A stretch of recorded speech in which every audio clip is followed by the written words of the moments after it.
جب ہماری گئی پہلی ٹیم گئی تھی، خان صاحب نے کہا تھا میری حالت باہر پارٹی بالکل ڈسکس نہ کرے، جس مقصد جس کے لیے میں قربانی دینے اندر آیا ہوں اپنا فوکس اس پہ رکھنا ہے، میرے پہ نہیں رکھنا۔ میں نے کھانا کھایا، میں نے کھانا نہیں کھایا، یہ میٹر نہیں کرتا۔ مجھے اندر آ کے یہ بتانا ہے کہ میری قوم کے لیے تم نے کیا کیا 90 دن میں الیکشن لیے تم نے؟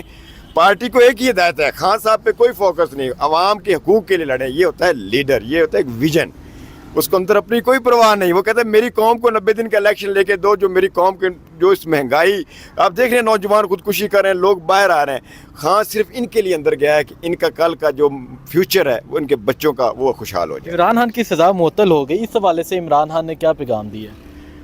خان صاحب نے پہلے ہی کہا تھا کہ یہ مجھے کبھی باہر نہیں آنے دیں گے۔ ان کی ضد ہے کہ انہوں نے خان کو توڑنا ہے، اور خان کی ضد ہے کہ خان نے ان کے جو 75 سالہ حکومت ہے اس پاکستان پہ، جو انہوں نے کبھی عوام کو حکومت نہیں کرنے دی، ان کو توڑنا ہے۔ اب انشاءاللہ تعالیٰ میرا خان ہی سرخرو ہو کے